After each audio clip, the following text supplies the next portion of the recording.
बिस्मिल्लाहिर्रहमानिर्रहीम। अस्सलाम वालेकुम। Welcome to my YouTube channel Sarim coaching centre. Dear friends and viewers, पिछले लेक्चर में हमने प्रेजेंट परफेक्ट टेंस के कुछ यूजेस और कंसेप्ट डिस्कस किए थे और कुछ रह गए थे। मैंने कहा था नेक्स्ट लेक्चर में पढ़ेंगे, तो आज उसके और जो एक दो कंसेप्ट हैं वो हम क्लियर करने की कोशिश करते हैं। एक मैंने बताया था कि जो चीज़ पास्ट में, एक ऐसा एक्शन जो पास्ट में हो रहा था, और इधर जो है आपने बताना यहाँ पे है कि कोई अनफिनिश्ड एक्शन है, अनफिनिश्ड एक्शन है जो कि शुरू है और स्टार्टिंग पॉइंट आपको पता है, तो आप इधर प्रेजेंट के अंदर बता रहे हैं। एक मैंने यूज उसका ये बताया था। और एक ऐसा एक्शन जो कि आपका पास्ट में, कोई ऐसा एक्शन जो कि प्रेजेंट में आपने ऑब्जर्व किया वो हो रहा था और कहीं पे आके वो डिसकंटिन्यू हो गया है। जैसे मैंने आपको मिसाल दी थी, द रेन हैज स्टॉप्ड, या इस तरह जो है मैंने बताई थी कि she has written an essay. तो आज इसके दो और यूजेस पढ़ते हैं, जो और इसके कंसेप्ट हैं या यूजेस हैं। ये फिनिश्ड एक्शन, ये यूज होता है एक्सप्रेस करने के लिए फिनिश्ड एक्शन। ऐसे काम, फिनिश्ड एक्शन ऐसे काम जो कि पास्ट में शुरू हुए और वहीं पे ही कहीं पे खत्म हो गए। कोई एक बार हुआ ये काम, फिनिश्ड एक्शन वो होते हैं जो एक बार हुआ ये काम लेकिन वो वहां पे खत्म हो गया, लेकिन वो जब खत्म हुआ तो उसके असरात आज प्रेजेंट पे भी, आज भी उसके हैं। ठीक है, इफेक्ट ऑफ एक्शन जो है आपके पास, यहाँ पे कोई एक्शन हुआ, यहाँ पे कोई एक्शन हुआ था, ठीक है, लेकिन उसकी असरात आज आप यहाँ पे खड़े हैं, उस वक्त आप प्रेजेंट यहाँ पे थे, लेकिन जब आप यहाँ आ गए ये आपका पास्ट बन गया। और इस एक्शन, इसने दोबारा नहीं हुआ, ये एक्शन ये एक बार ही हुआ है, ये एक बार ही एक्शन हुआ है और इसके असरात आज यहाँ पे भी हैं। ये कनेक्टेड टू प्रेजेंट होता है, ये एक्शन जो पास्ट बन गया आपका, लेकिन इसके असरात, इफेक्ट ऑफ एक्शन जो है आज पर भी पड़ रहे हैं।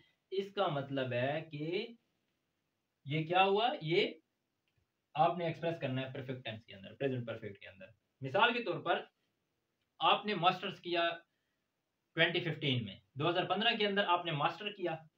अब मास्टर एक बार आपने कर लिया, दोबारा अब आपकी उसी मास्टर के बेस पे 2021 के अंदर जॉब लगती है या 2022 के अंदर जॉब लगती है, तो इसका मतलब है उसी मास्टर की बेस पे अगर आपकी जॉब लग रही है तो इस पास्ट में जो आपने मास्टर किया था उसका इफेक्ट अभी भी हो रहा है।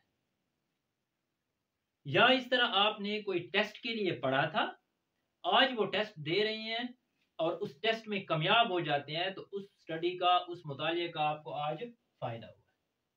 ठीक है, इस तरह आप फॉर एग्जांपल, मिसाल के तौर पर आप लिख सकते हैं, they have studied for the test, they have studied for the test, कि उन्होंने क्या किया था, टेस्ट के लिए पढ़ा था।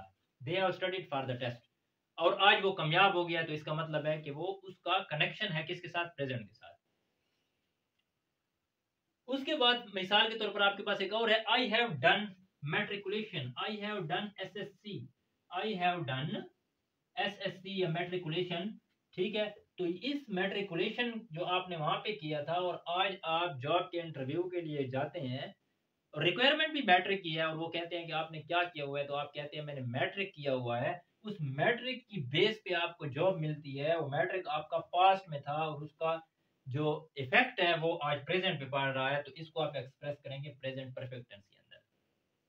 उसके बाद इसका एक और यूज, फर्स्ट टाइम और सेकंड टाइम, इस तरह के जो वर्ड आते हैं उनके साथ भी ये टेंस, पास्ट परफेक्ट टेंस ही यूज होगा, present perfect tense, sorry, present perfect tense ही यूज होगा। जिस तरह आप कह सकते हैं, this is the first time, कोई चीज आप बता रहे हैं, this is the first time, अगर ये बात आ गई तो टाइम वाली, तो आप क्या कहेंगे, फिर उसके साथ क्या लगाएंगे, I have done it, this is the first time I have done it, जो मैंने किया है, ये मेरा पहली बार ही है। I have done it, I have attempted it, I have passed it, ये मेरा पहली बार ही था कि मैंने इसे पास कर चुका हूं।